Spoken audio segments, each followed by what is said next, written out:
So guys Ben Ten episodes అన్ని కూడా మన ఛానల్లో స్టార్ట్ చేశాను కదా. ఆల్రెడీ 2 వీడియోస్ చేశాను. ఇది థర్డ్ వీడియో. అండ్ ఇక మీద చేయబోయే ప్రతి బెంటన్ వీడియోని కూడా ఒక ప్లేలిస్ట్ ద్వారా యాడ్ చేస్తున్నాను. బెంటన్ ప్లేలిస్ట్ అనేది. సో అప్పుడు మీరు కన్ఫ్యూజన్ లేకుండా ఆ ప్లేలిస్ట్లో బెంటన్ వీడియోస్ అన్ని కూడా చూసుకోవచ్చు. ఒకవేళ మీ ఫ్రెండ్స్కి సజెస్ట్ చేయాలనుకున్నా కూడా ఆ ప్లేలిస్ట్ని సజెస్ట్ చేయొచ్చు. అయితే ఇవాళ ఎపిసోడ్లో మనం ఈ బెంటన్లో ఉండబోయే యాక్సిలరేట్ ఏలియన్ యొక్క ఒరిజిన్ గురించి మాట్లాడుకుందాం. చిన్నప్పుడు ఏదైనా సడన్ గా ప్రమాదం లాంటిది వస్తే మనకి ఎలాంటి ఏలియన్ కూడా గుర్తురాదు. వెంటనే గుర్తొచ్చేది యాక్సిలరేటే. ఫాస్ట్ ఇక్కడ నుండి ఎస్కేప్ అయిపోవాలి అనే టైప్. ఆ ఫాస్ట్ ఎబిలిటీ చిన్నప్పుడు మనల్ని బాగా అట్రాక్ట్ చేసింది ఈ ఏలియన్ కి. అయితే ఈ ఏలియన్ యొక్క ఫ్లాష్ బ్యాక్ ఏంటి? అజ్మత్ ఎక్కడి నుండి ఈ ఏలియన్ డిఎన్ఏని ఆమ్నిట్రిక్స్ లోకి పెట్టాడు? అసలు ఈ ఏలియన్ కి ఈ పవర్స్ ఎలా వచ్చాయి? అసలు ఈ పవర్స్ వెనక మీనింగ్ ఏమైనా ఉందా అనేది క్లియర్ గా మనం ఇప్పుడు story and powers and abilities గురించి ఈ వీడియోలో తెలుసుకుందాం. ఈ గెలాక్సీలోని చాలా ప్లానెట్స్ ఉన్నాయి. అందులో ఒక ప్లానెటే ఈ కెనెట్. దీన్ని కైనెటిక్ ఎనర్జీ అనే నేమ్ నుండి తీసుకున్నారంట. అంటే ఈ మైథాలజీ స్టోరీ ప్రకారం అయితే కైనెటిక్ ఎనర్జీ అనే నేమ్ నుండి ఈ ప్లానెట్ కి కెనెట్ అనే నేమ్ ని పెట్టారు. ఈ ప్లానెట్ మీద ఉండే ఏలియన్ స్పీసీస్ ని కినిసెలరెన్స్ అని పిలుస్తారనమాట. చెప్పాలంటే ఇది ఒక డైనోసార్ స్పీసీసే. అవును, వెలోసిరాప్టర్ స్పీసీస్ లాంటివే ఈ ఏలియన్స్ కూడా.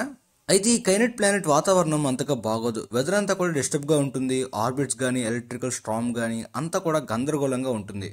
మన ఎర్త్ తో కంపేర్ చేస్తే ఇక్కడ ఉన్న ఆర్బిట్ అంతా కూడా సన్ చుట్టూ చాలా ఫాస్ట్ గా తిరుగుతూ ఉంటుంది. సో నాన్ స్టాప్ గా ఈ కినిసెలరెన్స్ పెరుగుతూనే ఉండాలన్నమాట ఈ ప్లానెట్ మీద. దాంతోపాటు వైలెంట్ ఎలక్ట్రికల్ స్టార్మ్స్ ప్రభావం కూడా మాటిమాటికి ఉంటుంది ఈ ప్లానెట్ మీద. బట్ వీళ్ళు ఒక టెక్నాలజీని క్రియేట్ చేసుకుని ఎలా అయినా సరే ఈ ఆర్బిట్ ని గానీ అండ్ ఈ ఎలక్ట్రికల్ స్టార్మ్స్ ని గానీ తగ్గించాలనే ప్రాసెస్ లోనే కినిసెలరెన్స్ చాలా సార్లు వర్క్ చేస్తారు.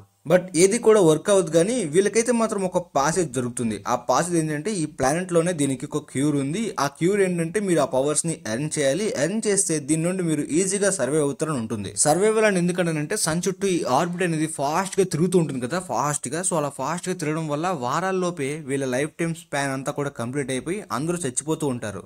సో ఎలక్ట్రికల్ స్టార్మ్స్ కన్నా ఈ ఫాస్ట్ ఆర్బిట్ రొటేషన్ వల్ల కూడా వీళ్ళకి చాలా ప్రాబ్లం ఉంది. సో మొత్తానికి అయితే పాసెస్ ద్వారా వాళ్ళు దాన్ని తగ్గించాలి, ఎలా వాడుకోవాలని తెలుసుకుంటారు కదా. దాని మీద ఒక రీసెర్చ్ కోసం ఆ పాసెజ్ లో ఉన్న మ్యాప్ ని ఫాలో అవుతూ వెళ్తుంది ఈ కినిసెలరెన్స్. అదే ఈ ప్లానెట్ లోనే దానికి క్యూర్ అండ్ ఆ పవర్స్ వచ్చే రోలర్ బాల్ యొక్క గ్లైడర్స్ అనమాట. సో ఆ గ్లైడర్స్ గురించి వెతుకుతూ ఉంటుంది. బట్ ఆ గ్లైడర్స్ దొరికేలోపే నా లైఫ్ టైమ్ స్పాన్ కూడా కంప్లీట్ అయిపోయి నేను చనిపోతానేమో అని అనుకుంటుంది ఈ కినిసెలరెన్స్. మొత్తానికి దాన్ని చూస్తుంది. కాకపోతే అది ఓపెన్ చేసే లోపే ఎలక్ట్రికల్ స్టార్మ్స్ పడుతూ ఉంటాయి కదా ఈ ప్లానెట్ మీద. అలాంటి ఎలక్ట్రికల్ స్టార్మ్ ఒకటి దాని మీద పడి ఆ గ్లైడర్స్ అనేవి దానికి దొరికేస్తాయి. సో మొత్తానికి సక్సీడ్ అనమాట. పవర్స్ వచ్చేస్తాయి. ఈ పవర్స్ తో అది ఏం చేస్తుందంటే 500 మైల్స్/అవర్ స్పీడ్ తోటి రన్ చేయగలుగుతుంది. సో ఇలా రన్ చేయడం వల్ల ఆర్బిట్ టైమే కాదు, ఇవి కూడా వాటితో పాటే ఆ దానికి తగ్గట్టే స్పీడ్ గా రొటేట్ అవడం వల్ల టైంతో పాటే ఫాస్ట్ గా ట్రావెల్ చేయగలుగుతుంది అండ్ ఈ ప్లానెట్ మీద సర్వే అవ్వగలుగుతుంది.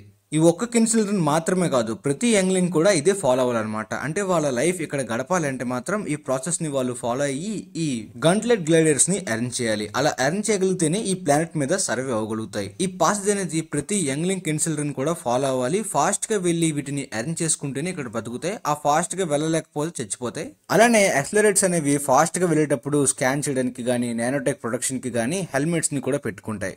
దెన్ దేర్ వర్ 10 అనే ఒక క్లాసిక్ బెంటన్ ఎపిసోడ్స్ లోని యాక్సిలరేట్ ని ఫస్ట్ టైం గా ఇంట్రొడ్యూస్ చేశారు. యాక్చువల్ గా మ్యాక్స్ టెన్నిస్ అనే దీనికి యాక్సిలరేట్ అనే పేరు పెట్టారు. యాక్చువల్ గా అది యాక్సిలరేట్ కాదు, యాక్సిలరేట్ అని పెట్టారు. కానీ అది యాక్సిలరేట్ గా మనం పిలుచుకుంటాం, ఎందుకంటే స్పీడ్ ఎబిలిటీ బట్టి దానికి ఆ పేరు పెట్టారు Max Tennyson. Powers and abilities లోని యాక్సిలరేట్ రీథింకింగ్, దాంతో పాటు speed ability, enhanced speed, speed cutting and speed kicking కూడా చేయగలుగుతుంది. Water running, wall running and speed rotation, డ్యూరబిలిటీని కూడా ఎన్హాన్స్ చేయగలుగుతుంది. స్పీడ్ ఎబిలిటీ ఉండడం వల్ల టెంపరల్ ఇన్విన్సిబుల్ గా కూడా మారగలుగుతుంది యాక్సిలరేట్. ఏజ్ ని స్ట్రెంగ్త్ ని కూడా ఎన్హాన్స్ చేసుకుంటూ పెంచుకోగలుగుతుంది యాక్సిలరేట్. యాక్సిలరేట్ కి నానోటెక్ స్కానర్ ఉందని చెప్పాను కదా, అది ఏజిలిటీని, టైం ని ఎన్హాన్స్ చేస్తున్నప్పుడే ఆ ఫ్యూచర్ ని కూడా ఎన్హాన్స్ చేయగలుగుతుంది ఈ స్కానర్ వైజర్ ద్వారానే.